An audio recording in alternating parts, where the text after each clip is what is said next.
Something about the sky feels wrong. You look up and the blue is too perfect, too clean, like the world stopped for a second without telling you. And for a moment you don't question it, because everything else feels normal. You're standing on the sidewalk, coffee in your hand, the city moving like it always does, until you notice something above you, moving too fast to understand, too heavy to ignore, and in less than an hour, everything will split into before and after forever. Think about what your life feels like on a Tuesday morning. The alarm going off too early, the usual rush, the coffee you drink standing up because sitting feels like a luxury your schedule doesn't allow, the same route to work with the same faces, the same horns, the same smells of a city waking up, and now place that Tuesday inside New York City on September 11th, 2001, and understand that this is exactly how the most shocking story of the 21st century begins, with absolute normality and without any warning. At 7:59 in the morning, American Airlines Flight 11 takes off from Logan Airport in Boston, heading to Los Angeles, and on board are 92 passengers and crew members placing their bags in the overhead compartments, choosing what to watch, asking for drinks, fastening their seatbelts with the kind of carelessness that comes from having done this so many times that the motion becomes automatic, and nothing, absolutely nothing about any of them suggests that the aircraft will never reach its destination, that this takeoff is actually a countdown disguised as routine. Among those passengers, there are 5 men who woke up that morning carrying something none of the others could imagine. 5 men who trained for years, crossed borders in silence, lived in ordinary apartments across American cities, learning how to fly and how not to draw attention. And in that moment, they were ready to carry out something the world had never seen before. And among them, there's someone who would not stand out anywhere, someone you could pass on the street or see sitting in a cafe without thinking twice, someone who looks like just another person living an ordinary day. And that is exactly what makes him so devastatingly dangerous, because nothing about him reveals what is about to happen. At 8:14, air traffic controllers begin to notice that Flight 11 has deviated from its assigned route and stopped responding to communications. Someone frowns at the monitors, enters a verification code, tries to make contact again and receives nothing. And for a few minutes, the most reasonable explanation still seems to be a technical failure, a radio issue, some kind of error within the limits of what reality usually allows. Because the human mind works like that. It always looks for the safest exit first, the interpretation that does not force everything to be redefined. What those controllers do not know yet, what no one knows in that moment, is that 3 other planes are being taken over almost simultaneously across different parts of American airspace, like pieces of a mechanism set in motion at the same time. United Airlines Flight 175, also leaving from Boston, American Airlines Flight 77, departing from Washington, and United Airlines Flight 93 taking off from Newark, for planes, for trajectories being redirected by force, and a single plan built in the shadows over years, something that is already in motion without anyone on the ground fully understanding what is happening. You are still on the sidewalk, the coffee still warming your hand, sky still too blue to feel real, and at 8:46 in the morning, the world blinks once and is never the same again. Flight 11 hits the North Tower of the World Trade Center between floors 93 and 99 at around 440 kilometers per hour, and the impact releases a fireball visible from miles away. And for a brief and confused and deeply human moment, the word that repeats most across the streets of Manhattan is accident, because the mind needs a bridge between what the eyes see and what reason can accept, and an accident still fits within that bridge. It is still a tragedy with a familiar shape, still something the world knows how to process. And then the cameras begin to turn toward the towers. Reporters go live, stumbling over their words, and the entire planet stops to watch, holding its breath, without knowing it has exactly 17 minutes before the last chance to believe this was an accident disappears forever. Imagine you are inside the North Tower now, not on the impact floors, but below them, in office corridors where just 2 minutes ago people were typing emails, drinking coffee, discussing meeting agendas, and suddenly the ground shakes beneath your feet in a way does not exist in the language of everyday life. A deep vibration that travels from the soles of your shoes up your spine.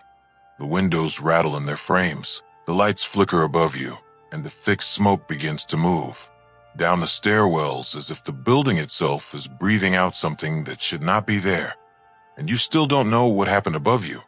You only know that something is very deeply wrong, and that the instinct screaming inside your chest understands it before any thought can form into words.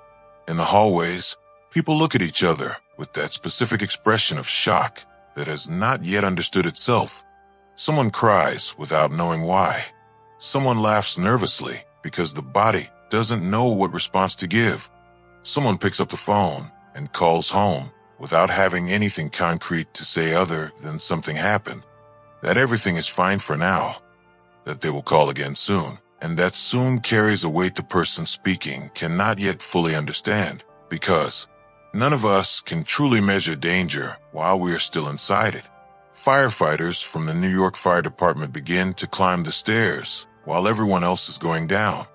And this image needs to pause here for a moment to be understood in its full meaning, because these men are moving in the opposite direction of everyone else, carrying more than 30 kilograms of equipment each, climbing dozens of floors through a stairwell filled with smoke and people descending in panic through the same space. And many of them already know, from the radio, from what they saw on the street before entering, that whatever's above them is too serious for a simple outcome. And they keep going anyway, because it is what duty demands and the heart confirms. In the emergency centers across New York, every phone is ringing at the same time. The lines are overloaded. Dispatchers are answering calls back to back, trying to gather information that arrives fragmented, contradictory, mixed with the panic of people calling from inside the building not knowing if they will make it out. And in the middle of all this operational chaos, someone is still trying to understand how many people are on the upper floors, how many are trapped, which escape routes are still viable. And the answer to each of those questions is changing minute by minute in a way that makes any kind of planning almost impossible. Exactly 17 minutes after the first impact, Flight 175 appears in the sky over Manhattan. And this time there are cameras pointed in that direction. There are people on the streets looking up. There are reporters live on air with microphones in their hands still processing the first attack. And then the plane hits the South Tower between floor 77 and 85 at a speed and angle that leave no room for any other interpretation. And the image is captured in real time by dozens of cameras simultaneously and transmitted across the entire planet within seconds. And what happens next is that rare and terrifying moment when the whole world understands the same thing at the exact same time. It was not an accident. It was planned. It is happening now, and it is not over. In military control rooms, in government offices, in intelligence centers that were supposed to prevent this. The question dominating everything in that moment is no longer what just happened, but what comes next? How many planes? Which targets? How much time is left? And the honest answer to every one of those questions is that no one knows. No one has the full map of what is happening, and it is that absolute uncertainty that turns fear into something physical, something you feel in your lungs before you can even think about it. Washington is still trying to process what it is seeing on television when, at 9:37, Flight 77 schemes the grass on its final approach and crashes into the western side of the Pentagon, cutting through 3 of the building's 5 concentric rings in an explosion that leaves a scar of fire and smoke on the most concrete symbol of American military power. And if there was any doubt about the scale of what was unfolding that morning, it disappears in that moment, because now it is no longer just New York. Now it is Washington. Now it is the command center of the United States military burning live in front of the world. In Florida, President George W. Bush is sitting in a chair too small for an adult, beside children in an elementary school, taking part in a reading activity, when his national security advisor approaches from behind and leans in to whisper in his ear. And what happens on Bush's face in that moment has been photographed, studied, analyzed, and revisited for decades. That shift in expression, the weight settling onto his shoulders, the change in his eyes, while the child next to him keeps, smiling at the camera, holding a book with both hands, completely unaware that something in the world has just changed, and that contrast between innocence and horror existing in the same frame, separated by less than a meter, is one of the most disturbing images the 21st century has ever produced. At the same time, 4 hours of flight away, United Airlines Flight 93 is crossing the airspace over Pennsylvania with one crucial difference compared to the other planes. Its passengers are aware of what is happening, and that changes everything, because they have made calls. They have heard the voices of their families on the ground describing what is on television, and now they understand that this is not a conventional hijacking, that there will be no negotiation waiting at the destination, that the men who took control of the cockpit intend to use the aircraft as a weapon. And in that moment, this group of ordinary people, passengers on a September morning, is faced with the heaviest question a human being can confront. What do you do when you already know that time is running out and that the only choice left is what you do with the time that remains? The answer those people gave does not disappear, it remains. Not because they were heroes from a movie, not because they had special training or access to extraordinary resources, but because they were ordinary people who looked at each other inside a hijacked plane and collectively decided not to accept the role that had been written for them. And that decision, made somewhere in the corridor of that aircraft in a moment of absolute fear, is perhaps the most human thing that happened that entire day. Among them, someone is on the phone with an operator, quietly reciting the Lord's Prayer, moving through fear to a place where it no longer controls him. And then, with a calm that is difficult to explain, he says just 2 words, "Let's roll." And on the other side of the line, those words are heard as something different, something that does not sound like desperation, but like decision. And seconds later come the sounds of people running through the aisle, a violent struggle near the cockpit, the aircraft being shaken as those in control try to throw off the ones advancing.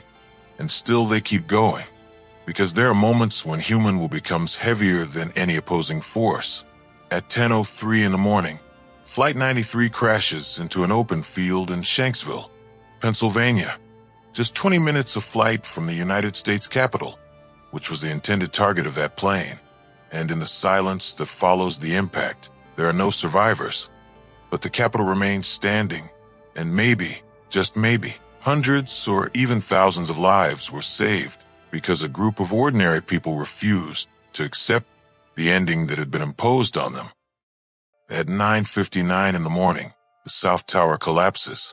Not gradually, not the way movies show buildings falling with that dramatic slow motion that gives your brain time to process, but in a progressive collapse, floor by floor, each level handing its weight to the next in a chain that, once it begins, cannot be stopped by any force available in that moment, and the entire fall lasts less than 10 seconds. And what it creates is a cloud of dust, debris, ash, fragments of concrete, steel, glass, paper, everything that was inside that building and everything it represented, moving through the streets of Manhattan like a horizontal avalanche, dense and suffocating, swallowing entire blocks, blocking out the sunlight, turning the impossible blue of that September morning into a thick gray that covers everything. If you're on the street at that moment, your body decides before you. Your feet start moving without any conscious decision, and you are running without knowing exactly where to go because the danger is everywhere at once. The cloud comes from one direction. The sound feels like it is coming from all of them, and those who survive describe that moment as something beyond any reference they had for fear, not the fear of something specific and identifiable, but the fear of something that does not fit into any known category, something for which there were no words strong enough that day. Inside the cloud, those who were caught in it described total darkness, the inability to breathe, the disorientation of not knowing which direction leads out, of stumbling over bodies and debris without being able to see anything, of hearing others calling for help from a direction that could be any direction, and of understanding, with a brutal clarity stripped of any comfort, that the line between living and not living in that moment was measured in meters, in seconds, in which corner you turned before the cloud reached you. 29 minutes later, at 10:28, the North Tower repeats the same collapse, the same roar that one witness described as thunder that would not stop happening, the same wave of destruction sweeping through the surrounding blocks. And as the dust slowly begins to settle, what remains where two of the tallest buildings in the world once stood is a mountain of debris more than 6 stories high, producing heat so intense deep within it that some parts would continue burning for months, and firefighters who worked at that site in the days and weeks that followed described that the ground was still hot beneath their feet long after everything on the surface seemed to be over. The numbers would take days to begin to take shape and weeks to approach anything close to reality. But what the world began to understand in the hours that followed was that 2,977 people had died in the attacks that day from 90 different countries, because the Twin Towers were literally the commercial center of the world, with companies from across the globe concentrated inside those buildings. And among the victims were secretaries and executives, janitors and financial analysts, tourists who were on the observation deck to see New York from above, and more than 400 first responders, firefighters, and police officers who went up while everyone else was coming down and who did not return. And there is something in that specific detail, in that chosen direction, that says something fundamental about what human beings are capable of when the moment demands it. In the days that followed, the walls and poles of New York were covered with handmade posters, photos printed at home with names written in pen, phone numbers, physical descriptions, eye color, height, whether they had tattoos, how they smiled, as if it were still possible, as if there was still someone to call, as if the collective hope of a city could bend reality back to what it was before that impossible Blue Tuesday morning that began like any other and ended like none. Renning. September 11th did not end that day, and in many ways that matter it never really ended, because some things do not close. Some wounds do not fully heal even when the surface seems restored. And what that morning set in motion still echoes through the world today in ways that are sometimes obvious and sometimes so deeply embedded into daily life that you no longer recognize where they began. In October 2001, less than a month later, the United States invaded Afghanistan in a war declared against terrorism and against the Taliban regime that had provided shelter and structure to Al-Qaeda. And what was initially planned as a focused and surgical operation became the longest armed conflict in American history. 20 years of war that would only end in 2021, when American troops withdrew and the Taliban returned to power in the same country they had once lost, as if 2 decades of conflict had drawn a full circle back to its point of origin, with more than 2,400 American soldiers killed, tens of thousands of Afghan civilians lost, and a financial cost exceeding $2 trillion, a number so large it loses meaning before it can even be fully understood. In 2003, the logic of the war on terror expanded into Iraq in an operation based on intelligence later proved to be incorrect, removing Saddam Hussein from power and opening a vacuum that fueled years of instability. The rise of ISIS and the geopolitical reshaping of the Middle East, whose lines are still bleeding into conflicts that appear in the news every week, without most people being able to trace them back to where they began, to that Tuesday morning in New York, to that sky that looked too perfect to be real. But the consequences of September 11th did not remain confined to the battlefields of the Middle East. They quietly entered everyday life across the world in ways that became so normalized over time.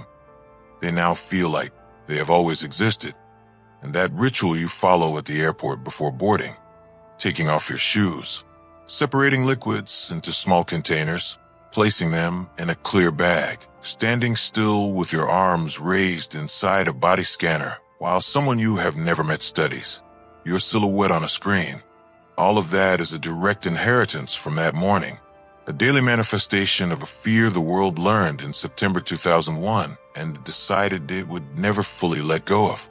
Governments across the Western world expanded their surveillance systems in ways that would once have been politically unthinkable, monitored calls, tracked communications, recorded movements stored in databases that never sleep, all justified by the idea that the cost of being caught off guard again was too high to risk, and the debate over where the line lies between legitimate protection and invasive control, between collective security and individual freedom, was formally set in motion that September and has never been resolved in a way that satisfies every side, because it is the kind of question a society that wants to be both free and safe must ask without ever finding an answer that fully honors both.